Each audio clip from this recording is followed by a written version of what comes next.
and getting everybody online. I, in particular, want to welcome Mallory Duncan. Mallory has been extremely responsive when you all expressed an interest in what was going to happen to Pendleton Pike. I reached out to her relative to some cleanup effort as well as helping to portray what's going to go on and informing the RDC of what to expect in the next couple of years with Pendleton Pike. She just eagerly hopped on that. Mallory, we thank you very much for that. And so I want to give Mallory an opportunity to make her presentation. The only thing we advertised and published in this meeting was this. We cannot discuss anything else as a result. So we're going to give Mallory a chance to make her presentation, and then commissioners, Cheryl, I think you particularly had a question or two for NDOT. We'll let you all have a chance to ask Mallory questions, and I want to make you aware that Mallory's in charge of communication. She may not have your answer, but I'm sure she'll get it for us and get it back to us. Is that fair, Mallory? Yes, that's very fair. I'll try to answer as much as I can. But if there's something that I don't know, and I will give you a heads up, obviously this is a planned project, a programmed project, but not all the ducks are in a row because we're still quite a ways out. So you may have questions that we don't even have answers to yet because it hasn't been scoped or designed. So keep that in mind too. But I will share with you what I have. Hey, Mallory. Mallory, I apologize. I don't mean to cut you off, but before we get into your presentation, and Dan, because this is a public meeting, I'm going to request that I read a quick statement so that we can invite the public to attend and participate if they do choose to. So due to ongoing COVID, the public is invited to attend the Lawrence Redevelopment Commission meetings. The RDC may impose reasonable restrictions on the number of attendees to control audience density in consideration with the ongoing COVID-19 national emergency. If the public does wish to participate, they may do so remotely by dialing 463-777-8704 and entering the participation code 525-457. In addition, if you would like to provide comments remotely, please email them to jmurphy@cityoflawrence.org. And then I'd ask that we do a quick roll call just so we can confirm attendance of our commissioners here at the meeting. So when you do. Yeah, President Blunt, did you want to call a meeting to order and then we'll call the roll? Yes, I can do that. I would like to call to order special meeting RDC for September 9th, 2020. And Joe has already read his statement, but Joe will be doing a roll call, virtual roll call for us right now. Excellent. Yeah, so I'm going to go ahead and do roll now. When you hear your name, commissioners, please respond in the affirmative. Mr. David Blunt. Here. Jerry Clifford. Here. Dick Freege. Here. Melissa Swindell. Here. Ray Rohana. Here. Cheryl Sullivan. He's here. Yeah, I see her. Cheryl, can you hear us? Yep, thank you. All right. That concludes my portion. Mallory, we'll now turn it over to you. I apologize for interrupting you there, but you are free to resume your presentation at this point. Thank you. Yeah, no problem. Okay, so I'm going to share my screen. I'm going to join you.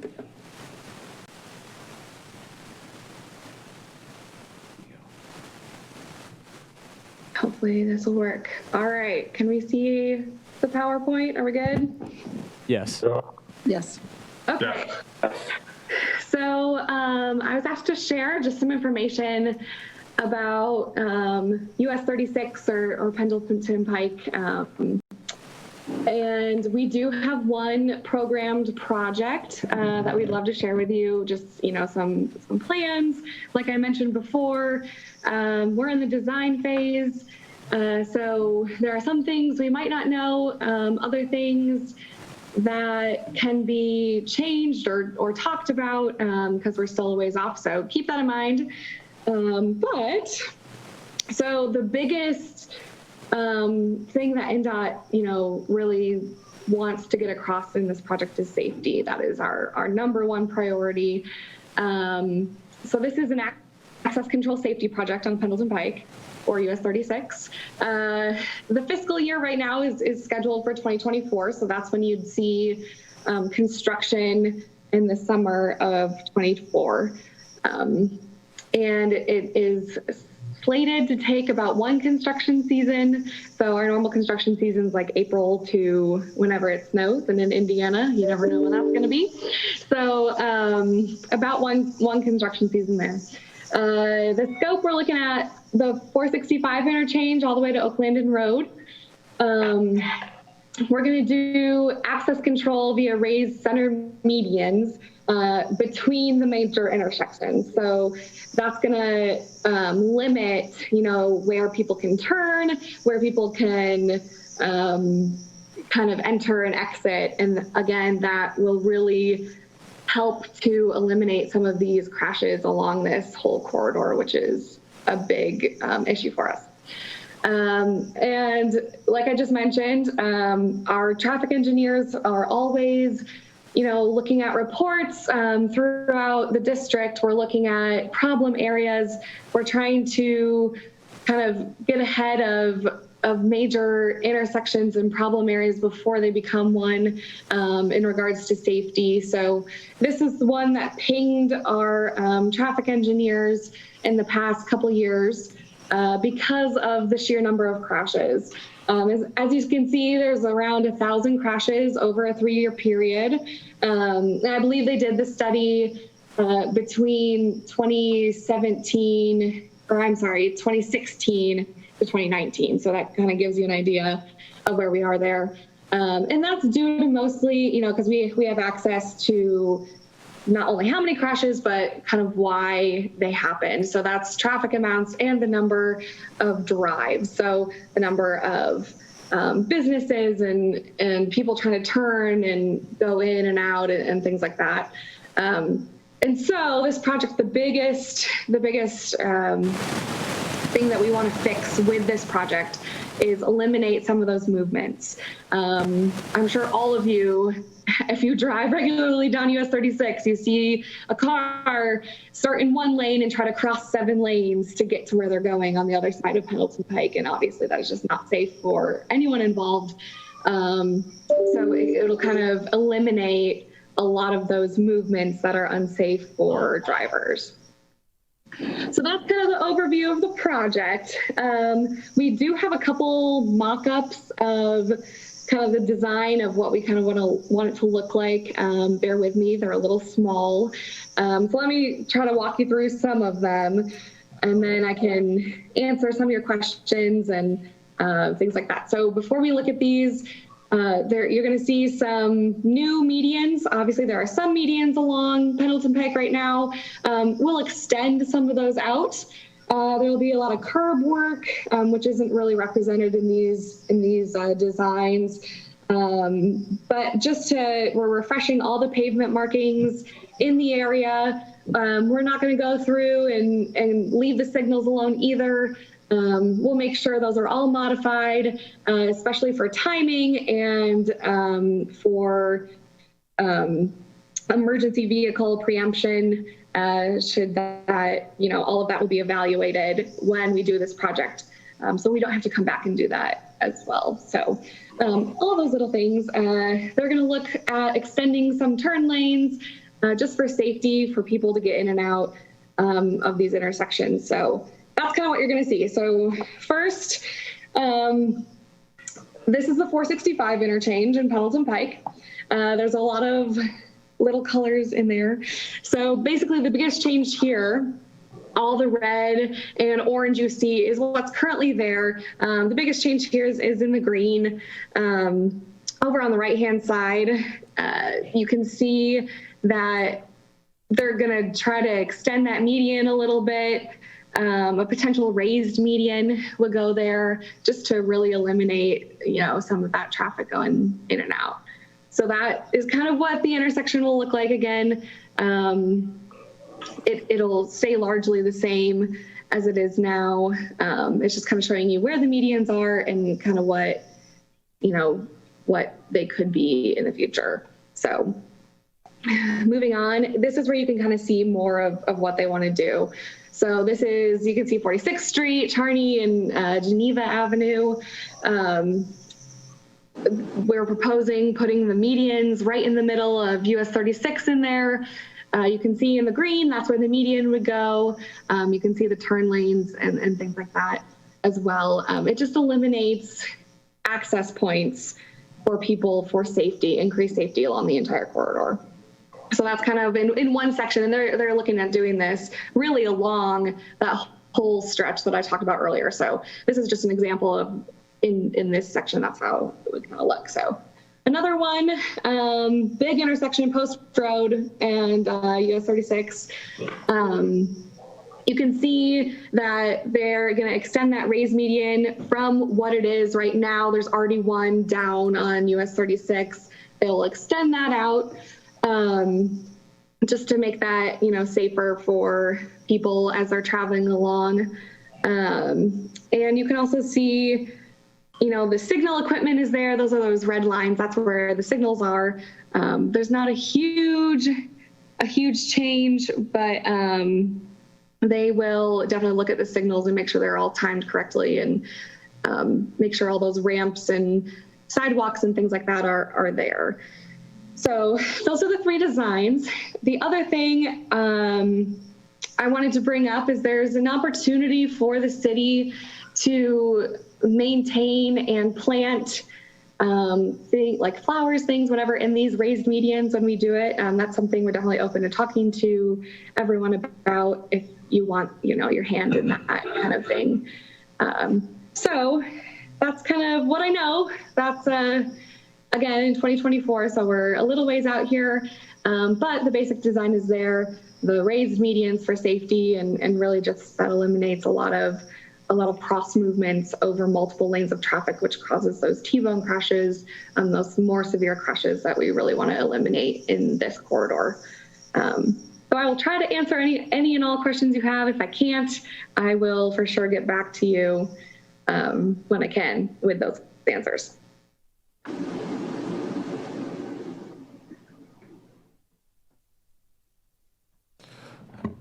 All right, I would now open it up to any questions or comments from any commissioners to Mallory about her presentation.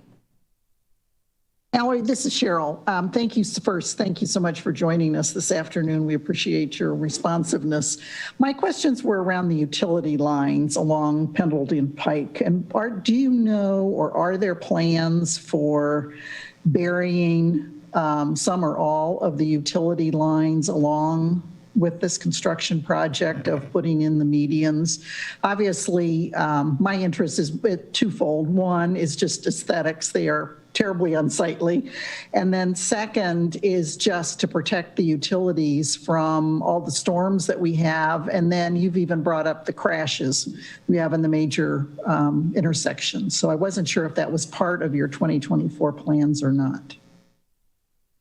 So that is not in the plans currently. It's something that, you know, it's possible, you know, we don't all live in the area, and traffic engineers don't think like that sometimes.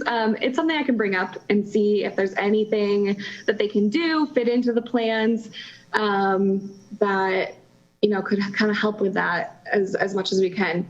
And that's kind of why I wanted to do the presentation too. If there's anything that you guys want us to look into as we're continuing to plan and design, now's the time, not in 2023 when the project's, you know, go into construction. So yeah, let me know. I'll make a note of it and send all of that over to them.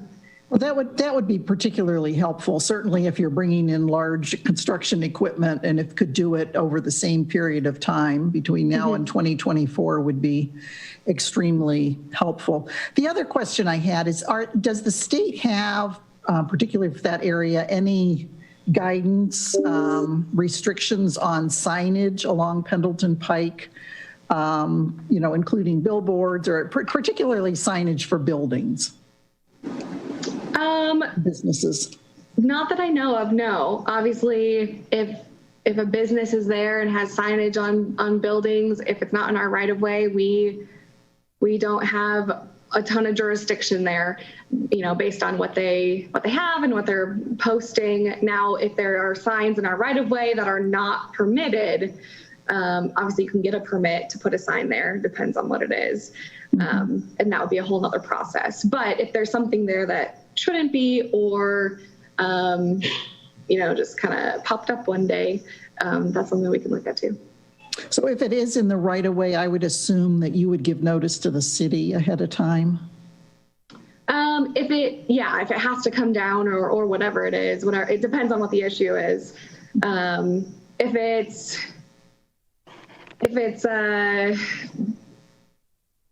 the only example I can think of, and I apologize for this example, but if it's a memorial sign for someone who possibly was killed on the side of the road, that's what we deal with a lot. Usually, our guidance is to make sure everyone puts their phone numbers and emails on the back of whatever you put in our right of way for something like that, so we can get it back to the family if it's become a distraction to drivers. That's our big thing. If it's a distraction to drivers, we need to find a way to get it out of there. But if it's like a business sign and it's not in the right of way, we really don't have any, say in any of that. Okay. Thank you. Mm-hmm.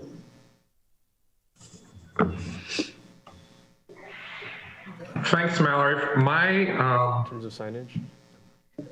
question is, so the construction that you have shown so far kind of reminds me or mimics a little bit of an interstate type of keep the traffic moving. So I'm wondering, there are sidewalks on at least one side of Pendleton Pike, and I feel like they're used heavily especially during the day when I'm driving down. Do you know if there's a plan for the sidewalks? Will they remove them? Will they upgrade them? Do you know anything how that's going to work? Yeah, so when the current sidewalks, we have to make sure they're ADA compliant. So they'll definitely be looking at that. Within this project as well, they're also, and I didn't have a design picture of this, I apologize, but they're also looking to install a sidewalk between Mithofer and 56th Street. So that will be as part of this project as well. Kind of like the signals that I talked about, we're not just gonna blow through and be like, oh, if they break in a year, it's fine, we'll just come back. No, we're gonna look at everything, as well as sidewalks, make sure all of that's ADA compliant. So we're not, continually coming back. We're going to make sure that's all up to code. Okay. And then my next question was, there has been rumors, I guess they're bigger than rumors, but about a bus line coming through Lawrence. Will this affect that at all? Do you even know? Knowledge, no. Okay. Yeah, I have no, that's just not something that we overlap with and talk about. So yeah, I'm sorry about that one. I think most of that was Post Road and Ivy Tech, but I didn't know if you guys had a hand in that. So, okay. Nope, not at all. All right. Thank you. Mm-hmm.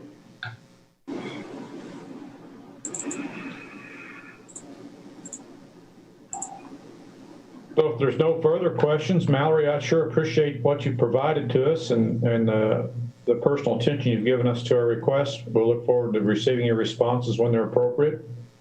Joe, Dave, anybody else have anything? I'd like to ask a question, please. Can you hear me okay? Yeah. Yeah, Ray, go ahead. So I'm just thinking about these raised medians you said, in between the major intersections.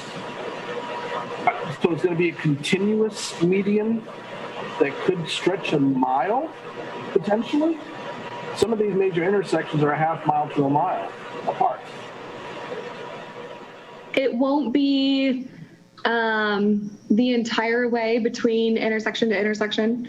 I think in one of the designs, it showed that turn lane that they're going to put in there, so you are able to make that turn. What it's doing is just limiting the number of turns and where people turn so that it's a safe turn instead of flying across 7 lanes of traffic to try to get all the way to the other side. It will take a little bit of the public getting used to as to where they can turn and not, but ultimately it'll make everything a lot safer for that entire corridor. Okay.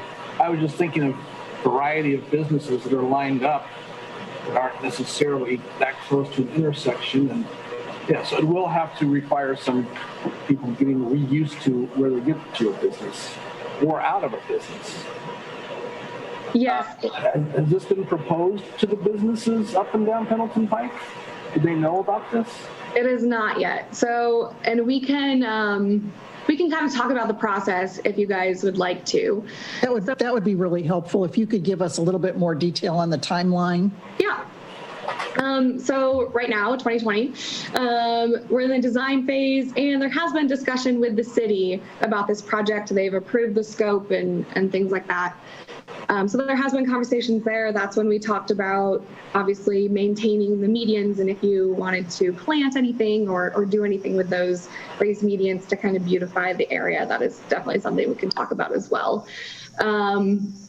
So obviously initial plans and designs have been set. This project has been funded and scheduled for 2024, which means that we will start public involvement early 23, late 22.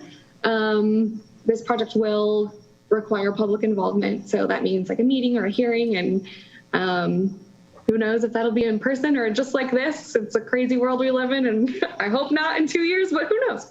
So that process will start at the end of 22, early 23. And with that, before that process starts, we're going to do a stakeholder meeting, which will include all of those businesses along the corridor. We'll be able to show them the plans, kind of give them an idea of how it's going to work.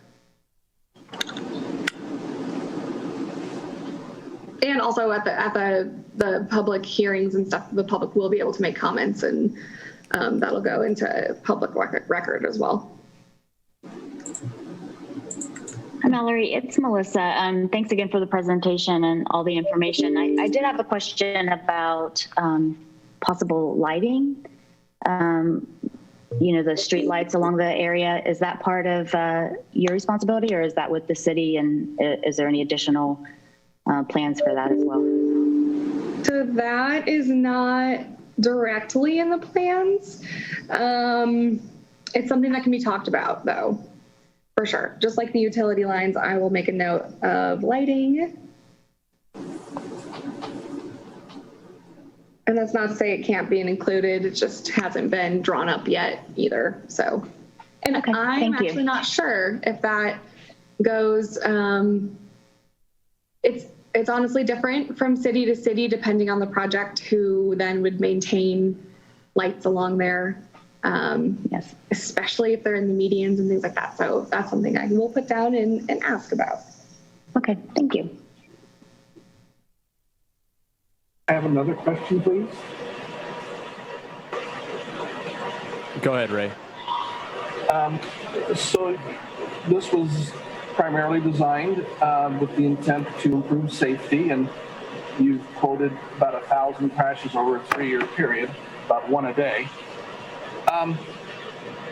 Do you know if those crashes are happening in those median areas you want to install versus predominantly at the intersections that already have lights?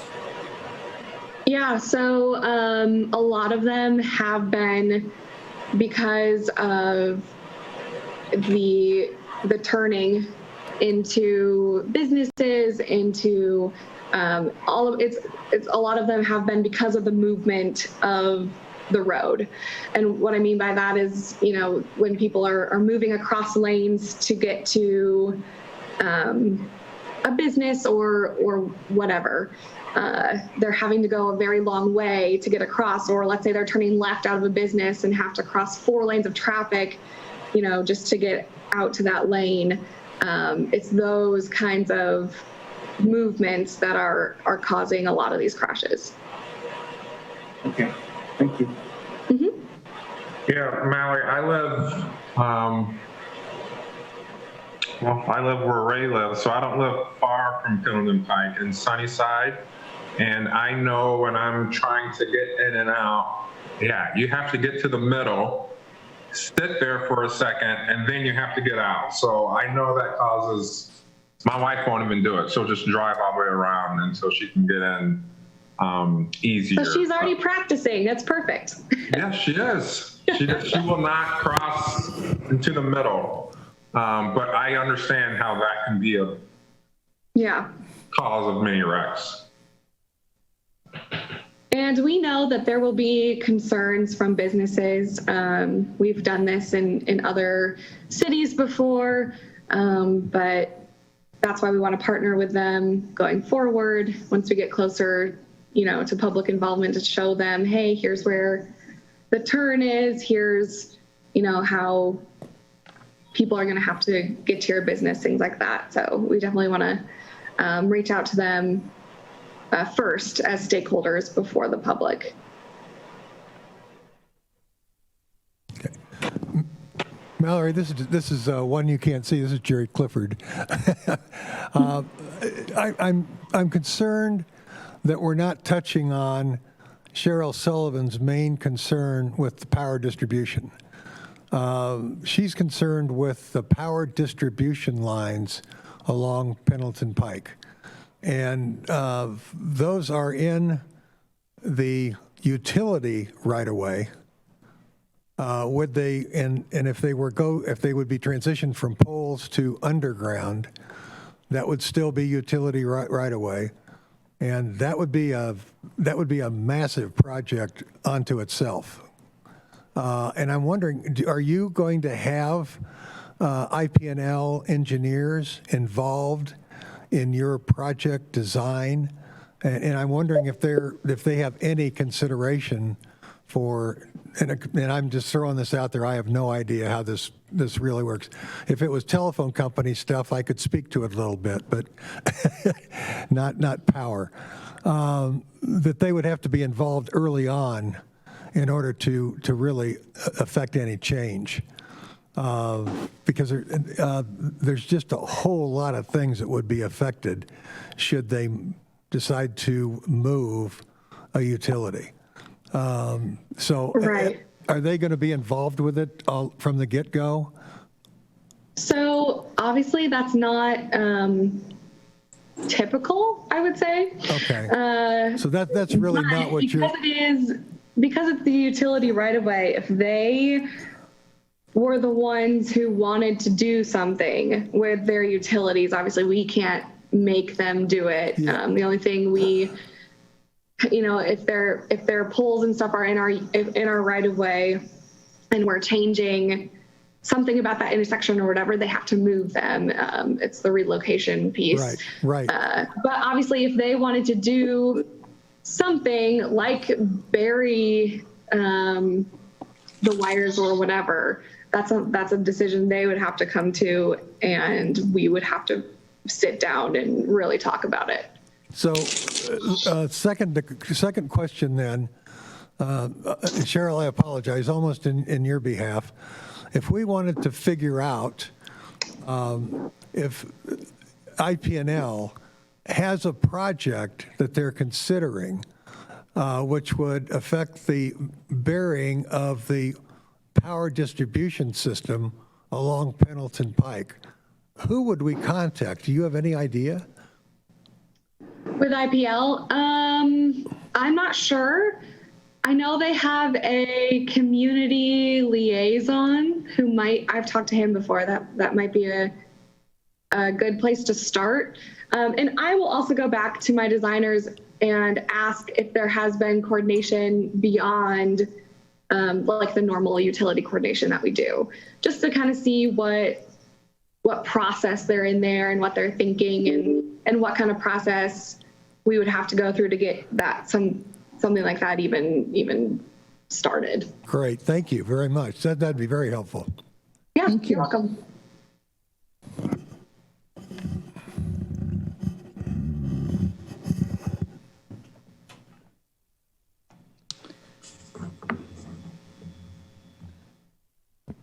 One more question. Hey, David, you're muted. Okay, I'm assuming everybody's all in with your questions? So Mallory, we truly thank you very, very much. Joe, thank you for putting this together. Mr. President, I think you can take over and ask for this meeting to be adjourned.